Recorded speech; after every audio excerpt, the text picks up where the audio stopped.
Welcome to Mindset. I am Brad Barrett. As always, producer Jared and the lovely Kira.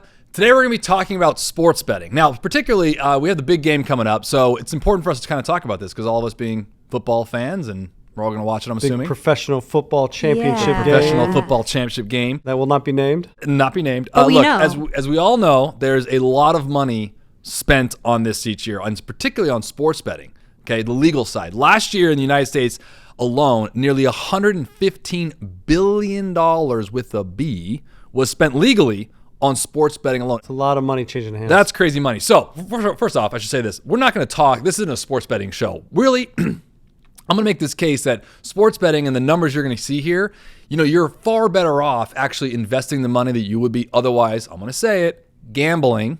Sure. You would be far better off in investing. So I'll be the nerd in this situation, the boring one. Don't tune me off because at the end here, I promise you there's going to be a tie-in here that's going to be important. Yeah, okay? I mean, this is sports betting versus investing. Kind of. Let's be real. Kind of. Let's But for be those of you upfront about it. look, to define sports betting, right? It's essentially, again, it's an activity of predicting an outcome in a sports, and you can do it in different ways, right? You can do it through money line bets, you can do it through point spreads, middle bets, prop bets, teasers, you name it, right? The crazy part about this legal betting environment nowadays, the amount of types of bets that you can make are insane. It's no longer 50-50 who's going to win, who's going to lose, or tie. It's now who scores the first touchdown. Will they run more than 50 yards? Will they have a home run? It's like, is the guy going to pick his nose on the sideline and the camera's going to see it? I mean, some of the prop bets I was looking at are insane. It's pretty wild. That's wild, yeah. Which I just recently started prop betting. Did you? Yeah. Why? What got you into just curious. Somebody. A couple of my buddies are doing it. I have never placed a sports bet in my life. Wow. Not intentionally, unintentionally. I just haven't. You never been to horse track? What? I'm sorry, what? I haven't either. Yeah. Is that like a common thing? Yeah. You never been to Santa Anita? I have. My wife did the betting, I think. She's a better. She'd bet. Really? Mm-hmm. She doesn't do it actively, but I know when we went, she did it, yeah. But a friend of mine recommended, they have new sites now. Yeah. Even in California, which is pretty strict on online sports betting. They opened it up, didn't they? They open up to props now because they're now more classified as skill-based betting, which we'll kind of get into. But that's we're going to talk about that. So I've started, I do like $1 here, $2 there. So let's talk about some context here, some numbers. So projections for the big game here in 2026. The consumer spending on the game alone is $18.6 billion. This included food, drinks, apparel, things like that. And obviously the big one for most people is the advertising, right? Because I watch the big game largely because of the advertising, because I don't necessarily have a pro football team that I follow, because being born in LA, the Rams and Raiders all left us. Now the Rams are back. Whatever. Colts, baby. Come on. Colts, baby. Colts for life. Who's your team? Obviously Rams. Oh, yeah. Come on. Obvi. Born and raised. Obvi. The advertising revenue is over $800 million. And the cost for a 30-second ad is what? $8 million. So I'm thinking we throw up a mindset ad. Yeah, that's a good call. You got $8 million? Not liquid. I got to make some calls. I got to make some calls. Maybe we could pool like our 401ks together. Sure. Sure. Yeah. 8 bill. The hypothetical no ones problem. we have. Check the couch for some extra millions. Right. in there. Check the car. GoFundMe. GoFundMe. All the know. crevices. All right, so what about sports betting? So we talked about the big game, kind of the consumer spending there. And this is all teeing it up for this idea of investing and some things around this, right? I'll say this. Wherever you get money, that kind of money, you're going to get gambling. Yep. That's going to follow. So the American Gaming Association, to that point, estimates that Americans will wager a record $1.39 billion legally on the big game. Yeah. 1.4. That's insane to me. But they say the average sports bettor bets around $6,000 a year. Okay. So let's do a little exercise from a CFP? CFP. I'm a CFP, but I got all my CFAs right behind me. Okay. Yeah. From a financial planning aspect, if you take $6,000, Yep. what does that look like over, let's say, what's a typical... Go for it. I'm writing it down. We won't even do 40 years, like a typical work life. Let's do 30 years. Okay. $6,000 a year into a IRA. Yeah. I'll do $6,000 a year over 30 years at an average rate of 7%. By the way, I'm using 7%. I think it's hypothetical. Well, it's conservative. It's definitely hypothetical, number one. Yep. Number two is the average stock market returns have been right around 10 over the past 30 years. So I'm kind of lighting that a load a little bit. Call it 7%. You'd have almost $400,000 if you did that $6,000 a year into a general stock market or some sort of portfolio earning hypothetically 7%, $400,000. Now the big problem in 30 years. In 30 years. The big problem with this is you can get that in 30 seconds in gambling. We actually have a couple stories that show that. There was Jim Mattress McIngvale. I hope I say that right. But he won approximately $75 million from about $10 million in bets on the Houston Astros to win the 2022 World Series at roughly 10-1 odds. These bets were part of a business promotion. Oh, I heard about that guy. He was like a mattress guy, and he was basically saying he would make the bets, and then something around if they lost, he'd give the mattresses back or something like that. Oh, really? Yeah. Crazy. There's a whole story on that. It was pretty cool. So there's some crazy big money in this. This investing, when it's compared to any other type of thing, is always compared from the time perspective, right? It takes longer to build this. I get that. I'm aware of that.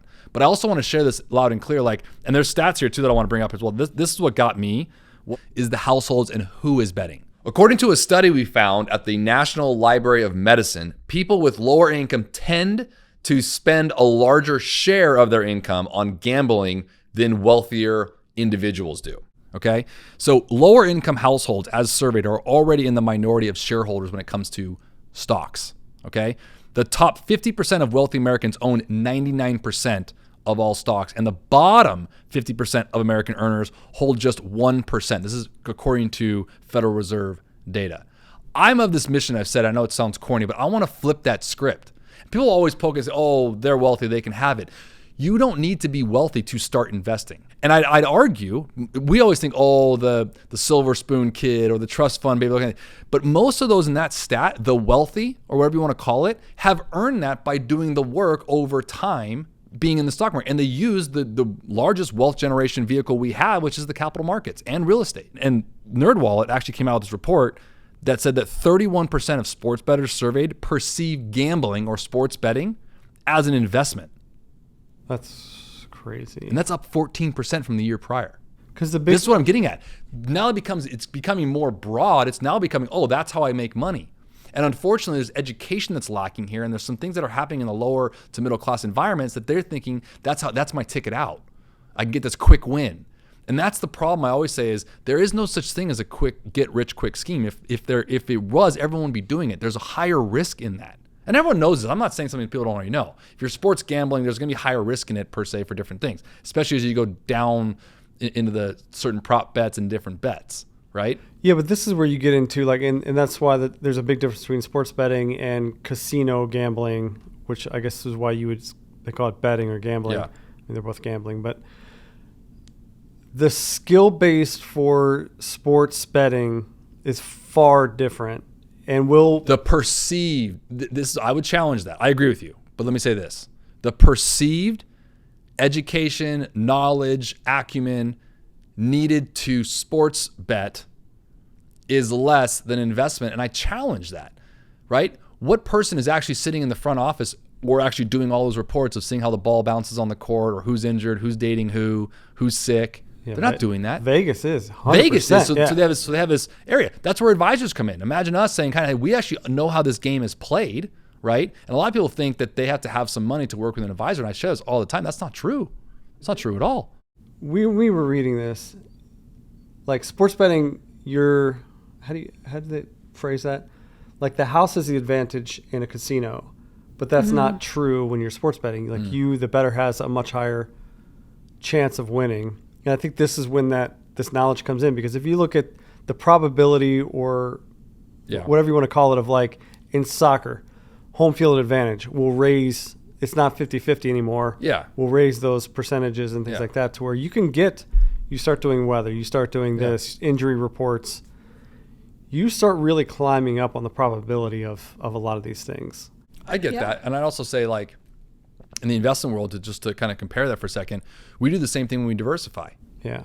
We're putting in certain industries and sectors that work uncorrelated to the other person. So if one area of our investments is affected by, let's say, for example, weather. Take that as an example, right? Oil and gas is a great example. Drilling, excavation, stuff like that can be affected by some things. A lot of consumer staples, depending on their distribution outlets, can be affected by storms in the southeast or things like that. We know that. We have to hedge that with other things that are unaffected by the same things. That's called uncorrelated assets. By the way, this is what sports betting is doing. You'll have a parlay, right? And so you'll take these averages and say, okay, if this one doesn't win, this one has a better chance of winning, and vice versa, right? And so they feel like they're diversifying, and they're getting more strategic, I think, with how they can bet on those kind of things. But you're still gambling. True. Because there's no way around it. And like when you do, now the odds and a lot of this stuff will be like, if you have the world champion Dodgers going against the last place team, well, it's not going to be a straight, like you double your money if you get the winner. You'll put down 100 and you'll actually make $10, $20 or $10, something like that. So those, what do they call that? The odds? I'm not a big sports bettor guy, so I'm sure someone will comment on our YouTube channel about that. I know. None of us are big gamblers. I know. This is probably all terrible. We came into it maybe getting... Well, here's the thing. What got me in all this when we were talking about this, and Kira pulled this, which I thought was really wild, is the most common reason people were reported through NerdWallet of using gambling or sports betting. This is what got me. 65% of people surveyed said they were using it as a way to make extra money. And that's one thing I've always said in the investment world, in my industry, if I can call it that, is like, I feel like we've done a really poor job of inviting everybody in. Yeah. And that's my big reason why I even do this show and why I talk about it, because I think there shouldn't be this barrier of entry to the investment world. It should be just like we see in sports betting. Like, we want to make it. Now, it's not as enticing, right? Because it's not like something. It's also entertainment. Right. Investing in stocks or investing in your portfolio isn't entertainment. You're not watching every Sunday or Tuesdays and Thursday nights or whatever it is. Yeah, it's fair. Games. So there's this element of time. There's an element of entertainment that's different. So I get it. These are two. We're trying to compare two different things, but it's also apples and oranges. What I'm trying to, my thesis really here is making sure that whatever you're putting towards that, I would love for everybody to have an idea in their head to say, if I'm going to put $6,000 a year in our example into sports betting, I would love to say I'm going to match that in my investment accounts. That's what I'm trying to say. I'm not saying don't do it. I'm just saying have a healthy mix. Well, I would add to that, because of the growing number, and this is kind of exponentially growing, especially with your DraftKings, your underdogs, I can get an app. Mm-hmm.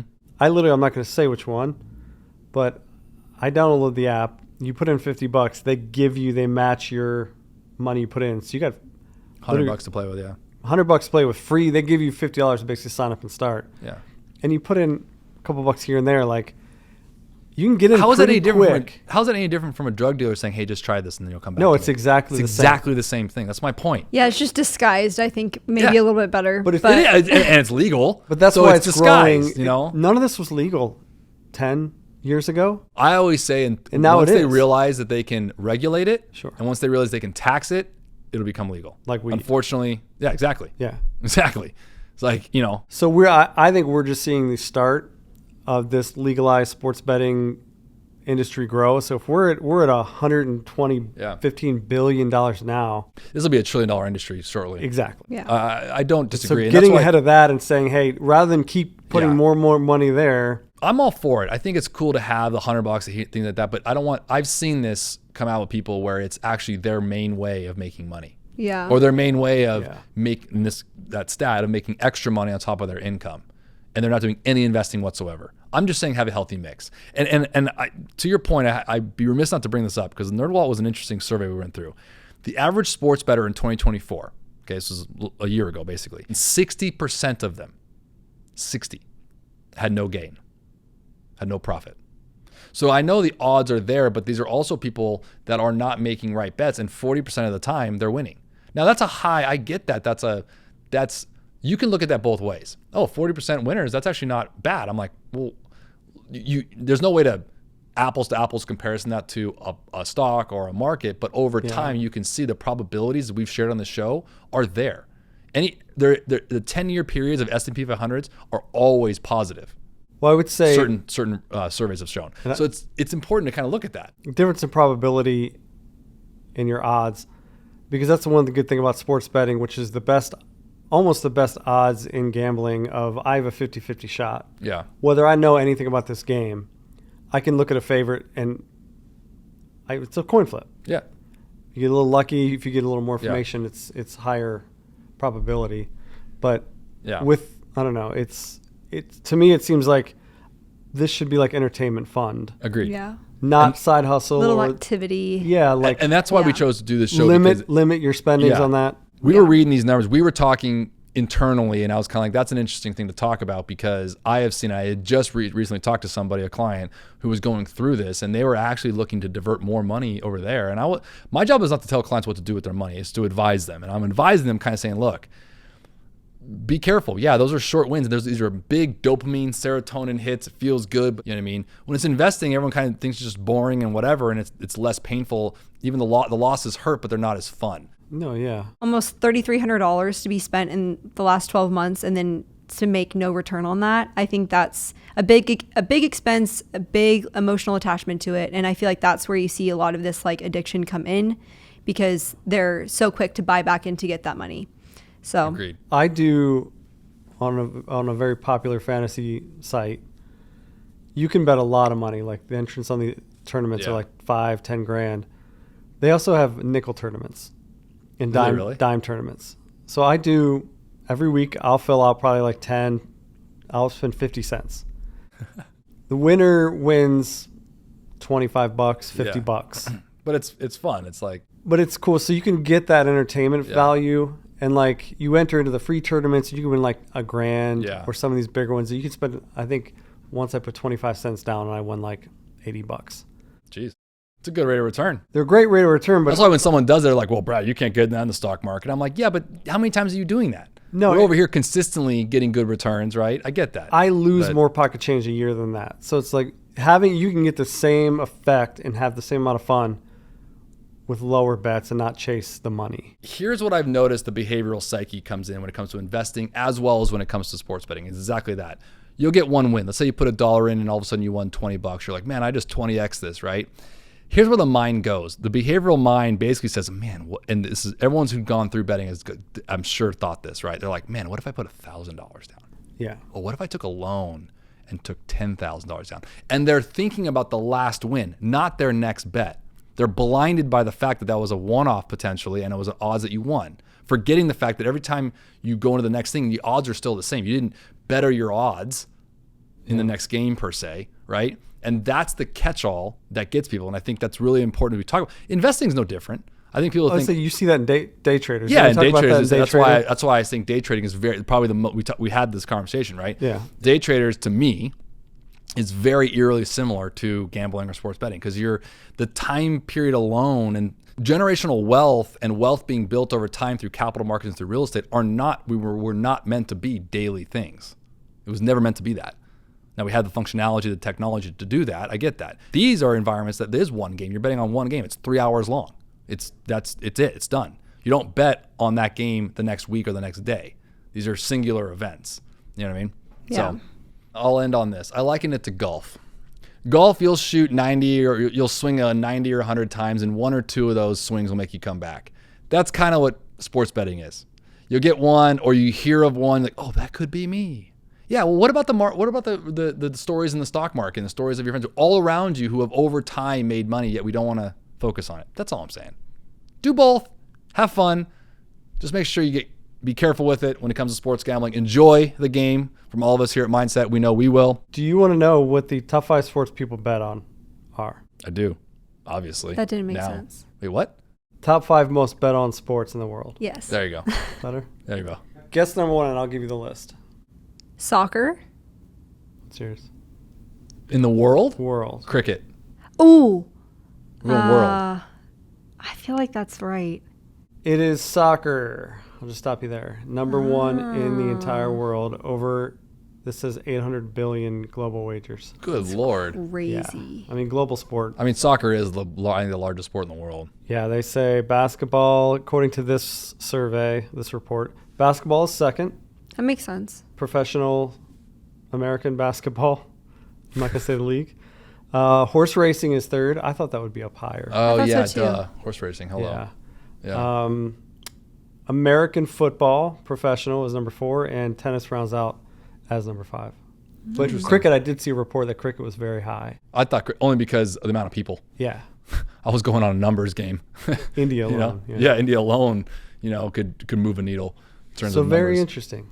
Hey, I hope you guys enjoyed that one. We did. It was a little more lighthearted. Enjoy the game from all of us here at Mindset. And thank you to all of our subscribers. And we'll see you guys next week. And Bet responsibly. If you bet do. responsibly. Good call. Good call. Hey, if you lead with love, it's going to be all right. See you guys.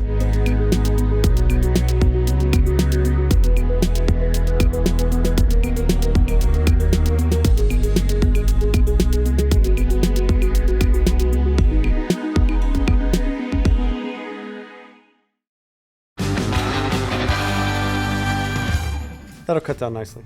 You say that pretty often too. You say that often. And then you say, all right, let's get weird. And you put your headphones in.